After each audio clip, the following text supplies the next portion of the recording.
Assalamualaikum warahmatullahi wabarakatuh. Halo teman-teman semua, dan bagi kalian para pejuang CPNS dan kedinasan di tahun ini, selamat datang kembali di channel Mas Bay.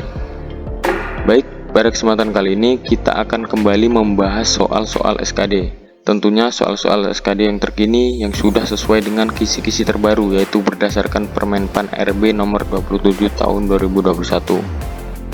Baik, pada video berikut ini kita akan membahas soal SKD bagian TWK atau tes wawasan kebangsaan pada submateri nasionalisme. Nah, sebelum kita membahas soal-soal TWK, saya akan sedikit berbagi pengalaman nih, bahwa dalam 3-4 tahun terakhir ini, soal-soal TWK SKD ini lebih banyak kepada penalaran dan bukan lagi soal-soal hafalan yang sifatnya kaku. Tetapi, tipe-tipe soal SKD TWK ini yang lebih dinamis berdasarkan isu-isu terkini terkait wawasan kebangsaan. Nah, sesuai tema dan materi kita yaitu TWK nasionalisme, berikut akan kita bahas 5 soal TWK dalam lingkup materi nasionalisme. Langsung saja kita simak dan bahas soalnya berikut ini. Nah, soal pertama, langsung saja kita bacakan. Semakin memudarnya solidaritas, kepedulian dan kesetiakawanan sosial merupakan dampak negatif globalisasi yang dapat memecah NKRI jika tidak diantisipasi dengan menumbuhkan sikap ... Jadi soal tersebut berkaitan dengan antisipasi terhadap dampak negatif globalisasi. Maka sikap apa yang harus ditunjukkan? Nah, kira-kira begitu pertanyaannya. Berikut ada 5 opsi dan langsung kita jawab. Opsi A, etnosentris.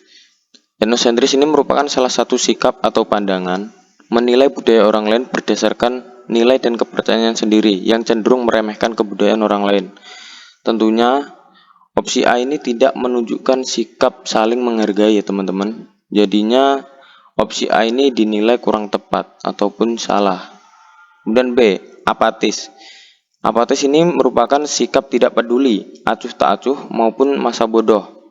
Maka otomatis opsi B ini juga salah karena tidak relevan dengan pertanyaan, yaitu berkaitan dengan kepedulian. Maka opsi B adalah salah. Kemudian opsi C, individualis, yaitu sifat yang mementingkan diri sendiri daripada kodratnya sebagai makhluk sosial.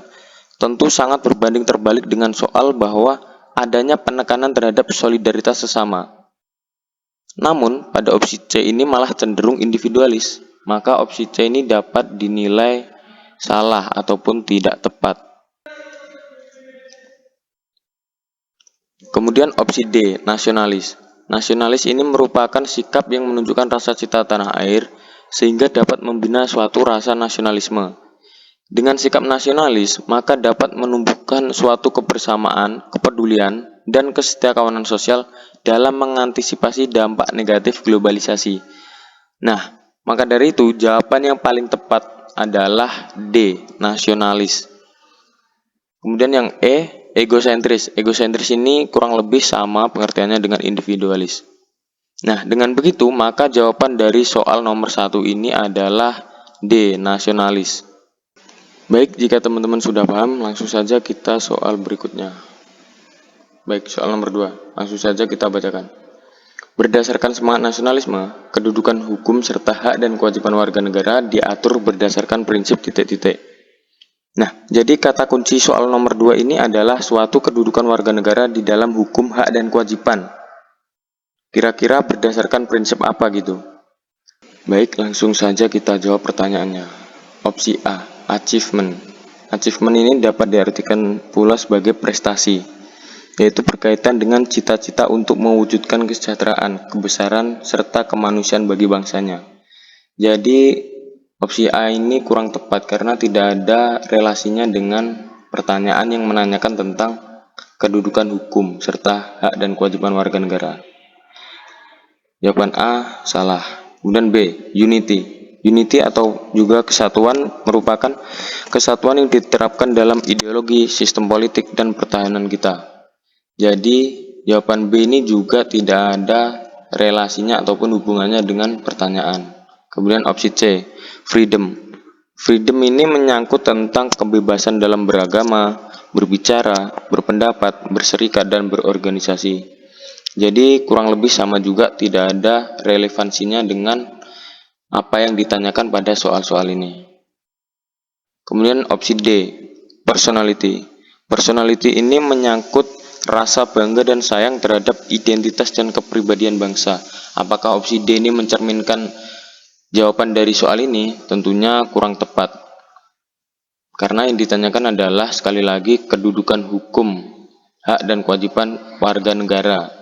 Kemudian yang terakhir adalah opsi E, equality. Equality ini dapat diartikan pula sebagai kesetaraan, yakni menyangkut suatu kedudukan warga negara yang setara, baik itu di dalam hukum, hak, dan kewajiban. Maka dari itu dapat diketahui bahwa E ini merupakan jawaban yang paling tepat yang berhubungan dengan pertanyaan, yakni menanyakan tentang kedudukan hukum, hak, dan kewajiban warga negara yang diatur berdasarkan prinsip apa? Equality ataupun kesetaraan. Baik, apakah teman-teman sudah paham? Kalau sudah paham, kita akan langsung ke soal berikutnya. Soal nomor 3. Langsung saja kita bacakan. Di bawah ini merupakan contoh sikap berlandaskan nasionalisme yang berpengaruh terhadap kebijakan fiskal negara adalah titik-titik. Nah, kata kuncinya adalah kebijakan fiskal negara. Sebelum menjawab, kita harus tahu tentang apa itu kebijakan fiskal negara atau fiskal negara itu sendiri. Jadi, fiskal negara sendiri itu adalah segala urusan yang berkenaan dengan pajak ataupun pendapatan suatu negara. Nah, kemudian langsung saja kita jawab. Dari kelima opsi ini, manakah yang menunjukkan bahwa ada pengaruhnya terhadap kebijakan fiskal negara? Baik, opsi A, melakukan pekerjaan yang tidak melanggar hukum. Apakah ini berkaitan dengan fiskal negara? Tentunya tidak, maka jawaban A adalah salah.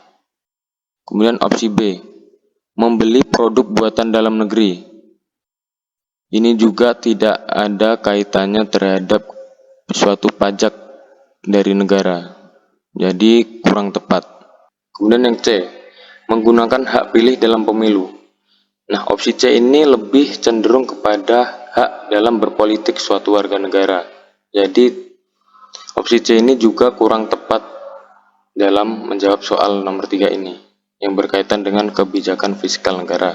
Kemudian yang D, memiliki toleransi yang tinggi terhadap orang yang berbeda keyakinan.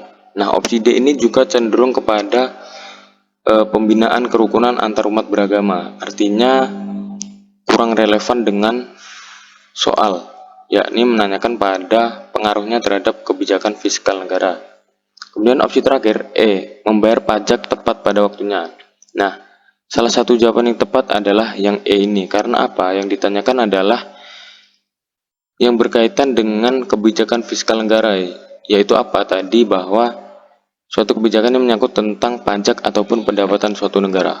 Maka sikap yang tepat kita tunjukkan adalah membayar pajak tepat pada waktunya, merupakan salah satu bentuk nasionalisme yang berpengaruh langsung terhadap apa yang ditanyakan, yaitu terhadap kebijakan fiskal negara. Baik, jika teman-teman sudah paham, mari kita lanjut ke soal berikutnya. Nah, soal nomor 4, langsung saja kita bacakan pertanyaannya. Salah satu keadaan yang tidak diinginkan adalah terjadinya disintegrasi bangsa. Namun, belakangan ini kita sering mendengar terjadinya gerakan separatis yang terjadi di beberapa daerah. Berikut ini usaha yang mengindahkan terjadinya tindakan disintegrasi adalah. Nah, ini soal dikutip dari SKD CPNS tahun 2023. Langsung saja kita cari jawabannya. Nah, yang ditanyakan adalah usaha yang mengindahkan terjadinya tindakan disintegrasi. Artinya, manakah dari kelima opsi ini yang menunjukkan usaha-usaha yang mendorong terjadinya disintegrasi bangsa? Langsung saja kita jawab pertanyaannya. Opsi A, meningkatkan rasa toleransi beragama. Artinya, opsi A ini merupakan tindakan yang mengarah kepada integrasi.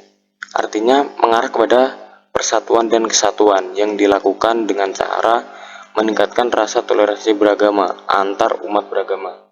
Jadi jawaban A ini salah. Nah, kemudian opsi B, memiliki semangat patriotisme yang tinggi. Nah, opsi B ini juga tindakan yang mengarah kepada rasa nasionalisme kita terhadap bangsa Indonesia, artinya cinta tanah air. Yang artinya jawaban B ini bagus juga. Akan tetapi bertolak belakang dengan apa yang ditanyakan, yaitu usaha yang mengindahkan tindakan disintegrasi. Artinya jawaban B ini juga salah. Kemudian yang C, menyadari sepenuh hati bahwa negara Indonesia merupakan bangsa yang majemuk. Opsi C ini juga dapat mengarah kepada nasionalisme, membina sikap cinta tanah air kita. Artinya, ini mengarah pada tindakan integrasi. Jawaban C kurang tepat. Kemudian yang D, mengembangkan sikap etnosentrisme.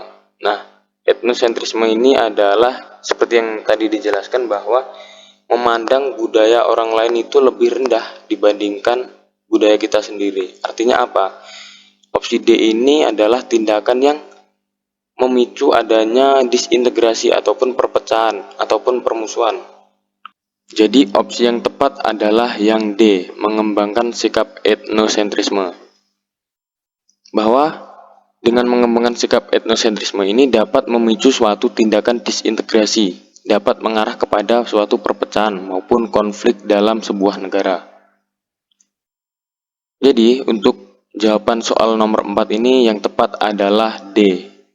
Bagaimana teman-teman? Apakah sudah dapat dipahami? Jikalau sudah paham, kita akan langsung menuju ke soal yang terakhir, yaitu soal nomor 5. Nah, langsung saja kita bacakan pertanyaannya. Ancaman nasionalisme di Indonesia terjadi sebelum Indonesia merdeka maupun saat sudah merdeka. Ancaman nasionalisme di Indonesia yang terjadi karena faktor ideologis terjadi pada rentang waktu titik-titik. Baik, langsung saja kita jawab pertanyaannya. Opsi A, awal timbulnya pergerakan nasional pada tahun 1908 sampai 1945. Bahwa opsi A ini justru merupakan suatu tonggak awal nasionalisme di Indonesia dan bukan merupakan sebuah ancaman. Jadi opsi A ini kurang tepat. Kemudian opsi B, pada saat tahap persiapan kemerdekaan Indonesia tahun 1945. Opsi B ini juga menunjukkan tindakan yang dilandasi rasa nasionalisme, lebih khusus pada masa persiapan kemerdekaan Indonesia tahun 1945. Jadi opsi B ini juga menunjukkan sikap nasionalisme dan bukan merupakan sebuah ancaman. Kemudian yang C, pada masa pemerintahan Orde Lama karena sering terjadi tindak KKN. Opsi C ini bukan berkaitan dengan faktor ideologis, melainkan faktor kepemimpinan dan juga krisis moral yang terjadi pada masa itu, yaitu berupa tindakan KKN ini. Artinya opsi C ini juga kurang tepat. Kemudian opsi D, dalam rentang waktu 1950 sampai 1965, di mana banyak terjadi pemberontakan separatisme sehingga ditemukan banyak para pahlawan yang gugur. Nah, opsi D ini perlu dipertimbangkan karena apa? Karena menunjukkan adanya suatu pemberontakan separatisme. Yang artinya, pada peristiwa saat itu adanya upaya untuk mengubah ideologi Pancasila yang sah.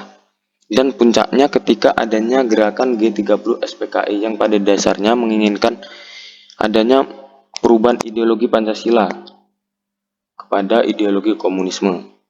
Nah, jadi opsi D ini merupakan bentuk ancaman yang nyata yang berkaitan langsung dengan ideologi. Maka dari itu, opsi yang tepat ataupun jawaban yang tepat adalah opsi D, yang menunjukkan langsung bagaimana ancaman nasionalisme yang terjadi karena faktor ideologis, yakni terjadi pada rentang waktu 1950 sampai 1965. Jadi jawaban untuk soal nomor 5 adalah yang D. Bagaimana teman-teman, apakah soal nomor 5 ini dapat dipahami? Nah, saya kira cukup sekian video penjelasan dari saya terkait pembahasan soal-soal TWK pada subbagian nasionalisme. Semoga informasi ini dapat bermanfaat. Dan jangan lupa bagi kalian tinggalkan like, komen, dan share, serta subscribe channel ini. Akhir kata, tetap semangat untuk kalian para pejuang CPNS dan sekolah kedinasan tahun 2024. Dan sampai jumpa di video berikutnya.